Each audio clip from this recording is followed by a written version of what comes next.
What's up? What's up? It's time to turn this AC on. Alright, guys.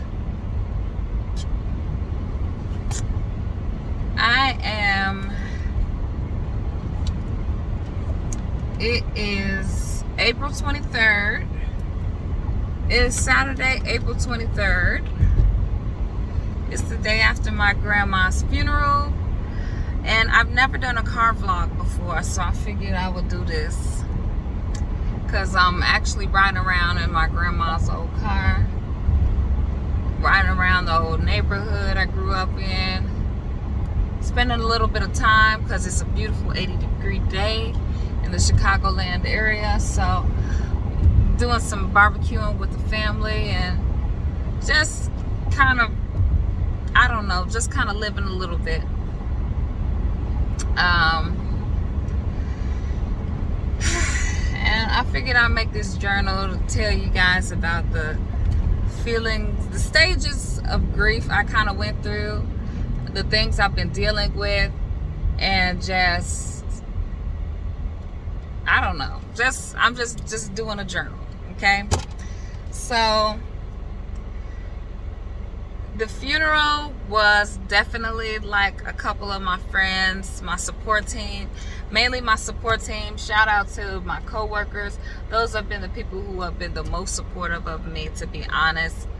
I can't thank them enough. Like, one thing about the service industry, you meet some people that you get very close to because you work very long hours and you deal with an extensive amount of problem solving with these people, and you're in the same boat as them. It's like, it's kind of messed up to say, but it's like being a soldier. You know, it's like, it's not always about the people. You know, people always wonder why some people re-enlist for war. It's not always about the war. It's not about the job per se. It's about the people next to you. And the people next to me, it's like that. It's like, dang, I think about that when I go home and I, decide to not show up or something like that. It's like, it's people counting on me to be there, not necessarily the job, and people who are looking forward to me being there, which is really good for people who are in a bad headspace. Because before my grandma died, she'd been ill for years, and she had gotten really, really sick around the time that I started working here. We had, put her in a nursing home, just because the nursing at home, we weren't able to accommodate that. Like, we had a nurse coming in, but she was getting that bad. So at the time, she spent a lot of time on text and a lot of time on social media and on the phone, and that's how she kept in touch with us and her family from Mississippi and all of that stuff. And so it was really nice that, I'm about to go the wrong way, I need to go left here. It was really nice to hang out with her. Ooh, you know what I should do? I should go to Sonic while my family's cooking. I don't need to eat no Sonic. I'm really just driving around. I'm going around my old high school and everything. Like, just visiting old sites right now. And while I'm driving this car, because I rarely drive any daggone way. Y'all know I don't have no car. So, at the time, with this pandemic and me being, living by myself, being a little Miss Independent, not being able to be around my family, which was really hard. I was single. This pandemic turned me single, okay, with good reason. And then I'm living by myself. I'm single. My family, I'm not around them as much. And then my grandmother, who really, I have 3 grandmothers, and this grandmother who just passed not only is, the matriarch on the Williams side, but she was the most sanest person, even in her sickness. she's the most sanest person to talk to in my family. I swear to Bob, okay? She gave such good advice, or she's just unjudgmental, just a listening ear. She's not going to give you some super sanctified advice. She's not going to run and tell everybody your business. She loves to talk. She loves to hear about everything you're doing, because she's pretty much confined to, you know, a lot of medical conditions, which kept her from being pretty immobile for a while. So she just was so happy to talk to you. And so around the time that I took this job, which I primarily took for social reasons, because I needed to get the heck up out my house. My online business wasn't cracking like it used to, and I really didn't want to go back to a traditional job. My friend was like, hey, there's a job near you that's super easy, which was a lie, a bold-faced lie. But I really, you know, took this service industry job, and man, it opened a whole new world for me. The people I've met, the people that I've become colleagues, and I've never had coworkers that were friends, and I really didn't intend on that happening. But I really have a really strong support system of people who really showed me love on that side, and I'm just so appreciative of that. I don't take it for granted at all. And so that's awesome. I just had to say that. They've been so supportive of me through this grieving process, which really, another thing, work has kept me busy. And my mom told me I'm like my dad like that, because when my dad told me about grandma about to die, which when he told me everything we were doing isn't working anymore, and I'm not gonna keep letting my mother suffer like this, he's like, you need to keep living your life, you know, keep going to work, keep hanging out with your friends and your coworkers. You know, you need that. And so I just took, you know, my dad is a strong guy. My dad is really a mentally sound person in my life, and very stable as well. He's somebody that I can talk to as well, just like my grandma. Like, he's not, you know, he's down to talk about anything, you know. He when he says that, and it's very few times I see my dad emotional. He's very much a man's man. He's very much not an emotional guy at all. So, you know, I listen to him because I'm very emotional. I'm very much an emotional woman. And so I just kept on moving, and he said that he's, you know, he doesn't need a lot of my help or anything with the arrangements. And my sister, you know, she was really emotional about this, because she talked to my grandmother way more than me even. So she was really emotional about this, and a couple of times before she got super sick, to the point we knew she wasn't gonna make it. It was just like when it happened, she was like, you know, we don't really need your help for much, which, you know, I'm the oldest, so it did make me feel some type of way, because I feel like my sister didn't want me to be like super active in helping with the arrangements, because I'm so emotional, and I would have been overly emotional during the process. So I just stayed busy. I just worked, and, you know, my coworkers were taking me out and hanging out with me, and they've been like such a great person to talk to, people to talk to. So that helped me a lot, and I don't take it for granted, man. It helped me so much. And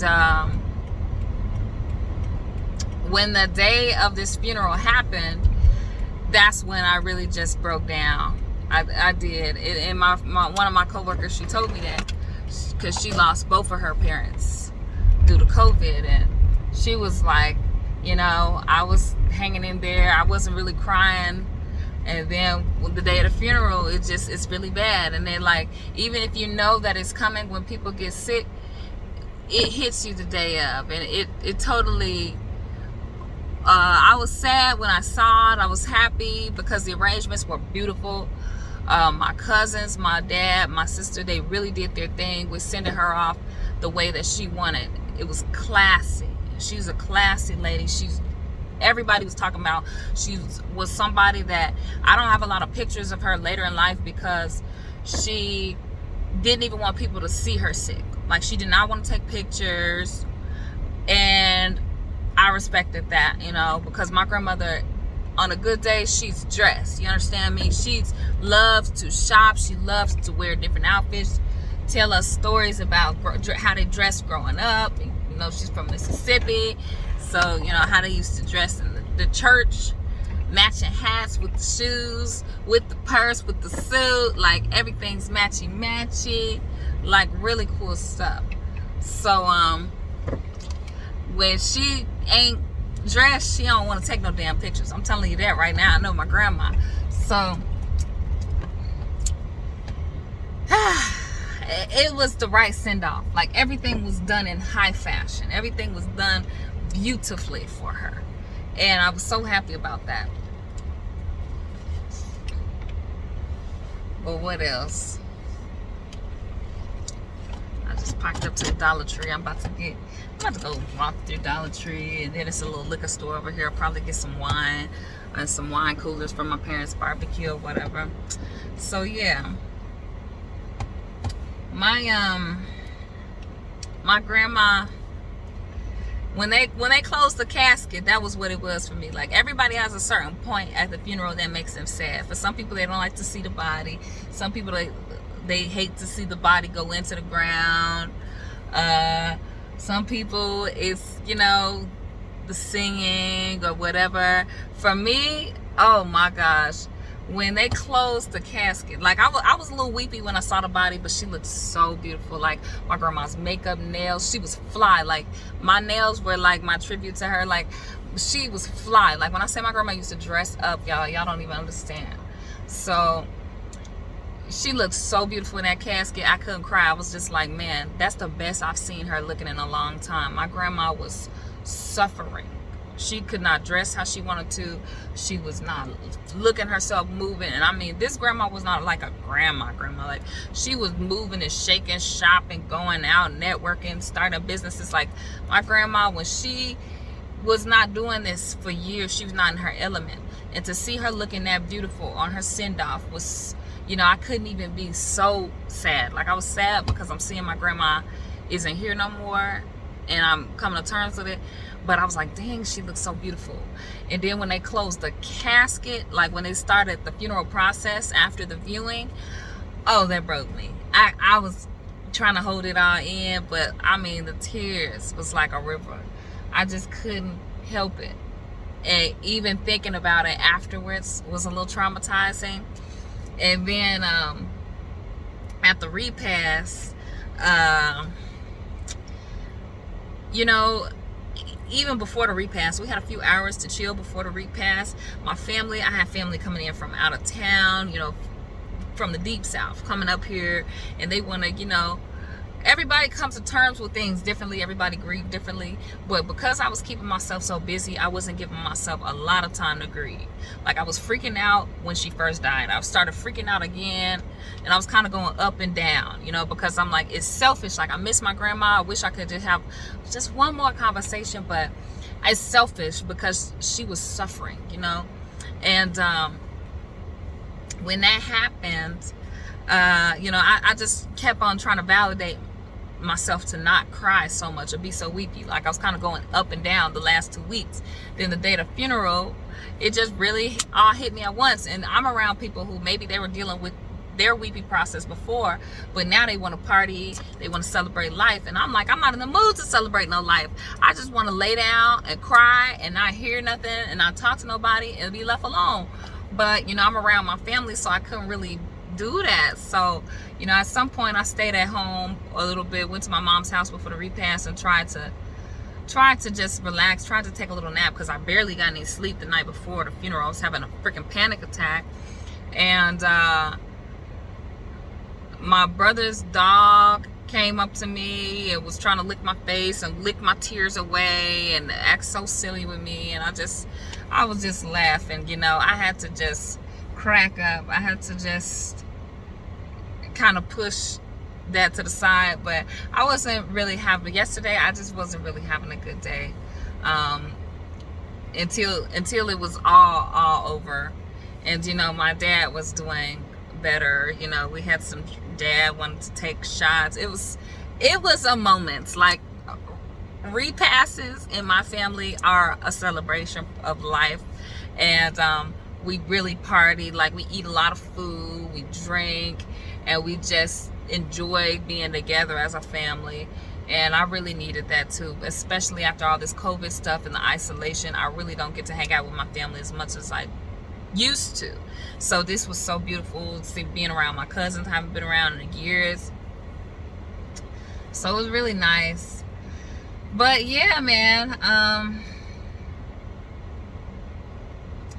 those were my moments from the funeral.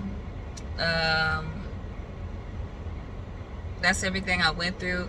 And now today is just kind of the continuation, the repast before some of my family go back home out of town. And we're gonna just celebrate a little bit more. And you know, maybe this would be opportunity for me to get closer with my parents, since I'm back home for a little bit. I do plan on going back to work tomorrow, but I don't know, you know, we'll see how I'm feeling. And then I got a few days off after that, so hopefully I get to hang out with my cousin before he goes back to Tulsa, Oklahoma. But it's a lot to think about. We're still in the closure process, but I know, like, my family is doing better because we're together, you know, and that's really happy for me. I got to talk to my brother a lot yesterday about some moves we want to make, and it's just really nice. So yeah, I just wanted to vent, let you guys know what's up. I have not forgotten about the Good Molecules giveaway, nor the Total Life Changes giveaway that I'm having. I've just been severely pushing it back, and it just so happened that I lose my grandmother at this time too. So now my brother's texting me now. My bad, y'all. It's just been a more hectic month in April than I really intended it to be, but it's life. Like, life is never what you intend it to be sometimes, and you just still gotta roll with the punches. I'm very much so realizing a lot too, like, who's down for me, and not really who's down, but who can pay attention to you when you're quiet, or who's gonna be present for you when you're quiet, and how to, you know, accept people and how they grieve and how they deal with your energy too. So I've seen a couple of things in people where I'm like, you know, I know that death is hard, and if you're friends with somebody, you reach out to them and say, are you okay?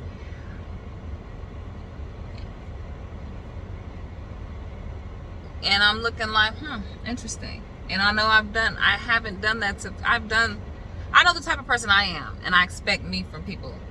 But I've been making mental notes, which is why I'm also, again, so happy for the people that are in my life right now, because they really came through for me. So I just wanted to give y'all a little life update while I'm in the car. And maybe we'll get I'll do a little mini vlog or something later where you get to see the barbecue and see some of my neighborhood or something. So I'm gonna see y'all later, all right? It's your girl Bad on BB, over and out.